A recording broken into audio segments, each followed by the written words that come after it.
Ֆակտոր TV-ի տեղեկություններով Հայաստանին հաջողվել է վերացնել Հունգարիայի վետոն, որով այդ պետությունը արգելափակում էր Եվրամիության խաղաղության գործիքակազմով Հայաստանին 20 միլիոն եվրոյի ֆինանսական աջակցության տրամադրումը։ Ֆակտոր TV-ի Բրյուսելի պաշտոնական աղբյուրները հայտնում են, որ Եվրամիությունում արդեն իսկ կա քաղաքական կոնսենսուս Հայաստանին 20 միլիոն եվրո տրամադրելու շուրջ, եւ այս պահի դրությամբ մնացել է տեխնիկական խնդիրների լուծումը։ Ֆորմալ որոշումը կընդունվի մոտակա շաբաթների ընթացքում, ինչի մասին կհայտարարվի պաշտոնապես։ Հունգարիայի վետոյի հաղթահարման արդյունքում Հայաստանին տրվելիք 20 միլիոն եվրո աջակցությունն ուղղվելու է Հայաստանի Հանրապետության Պաշտպանության նախարարության բժշկական ծառայության կարողությունների զարգացմանը։ Միքայել arczepiskopos Աջապահյանը տեղափոխվել է Իզմիլյան բժշկական կենտրոն։ Այս մասին ազատությանը փոխանցել են քրեակատարողական ծառայությունից։ Երեկ Միքայել arczepiskopos Աջապահյանի գործով նիստում Շիրակի թեմի առաջնորդն ասել էր, որ վիրահատության թույլտվություն է ստացել։ Ավելի վաղ քրեակատարողական բժշկության կենտրոնն առաջարկել էր նրան վիրահատել պետության հաշվին իրենց առաջարկած հիվանդանոցում, բայց arczepiskopos-ը պնդել էր, որ իր բժիշկն Իզմիլյան բժշկական կենտրոնում է, այնտեղ էլ մտադիր է վիրահատվել։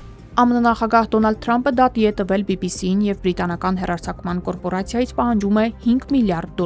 Առիթը 2021 թվականի հունվարի 6-ի իր ելույթի օգտագործումն է Պանորամա վավերագրական ֆիլմում։ Դեկտեմբերի 15-ին Ֆլորիդայի դատարան ներկայացված հայցում Թրամփի փաստաբանները BBC-ին մեղադրում են առևտրային օրենքները խախտելու եւ 2021 թվականի հունվարի 6-ի իր կողմնակիցների կողմից Կապիտոլիումի վրա հարձակվելու օրը Թրամփի ելույթը դիտավորյալ, չարամիտ եւ մոլորեցնող ձևով խմբագրելու մեջ։ BBC-ի ղեկավարությունը դեռևս պաշտոնապես չի մեկնաբանել հայցը։ Մոսկվայի մարզի Օդինցովո շրջանի դպրոցներից մեկի աշակերտը դանակով զինված մտել է դպրոց եւ վիրավորել մի քանի մարդու, գրում է Մեդուզան։ Ռուսական տելեգրամյան ալիքների տվյալներով հարձակումը տեղի ունեցել Օդինցովոյի շրջանի Գորկի 2 բնակավայրի Ուսպենսկայա հանրակրթական դպրոցում։ Շոթը հաղորդում է, որ տեղահասը վիրավորել է 3 աշակերտի եւ անվտանգության աշխատակցի, երբ վերջինս փորձել է ձերբակալել նրան։ Ավելի ուշ հարձակվողը ձերբակալվել է։ Ուկրաինայի անվտանգության ծառայությունը նախորդին հայտնել է, որ ստորջրյա անօդաչու սարքերը Նովորոսիսկի նավահանգստում հարվածել են ռուսական 636-3 դասի Վարշավյանկա Սուզանավին։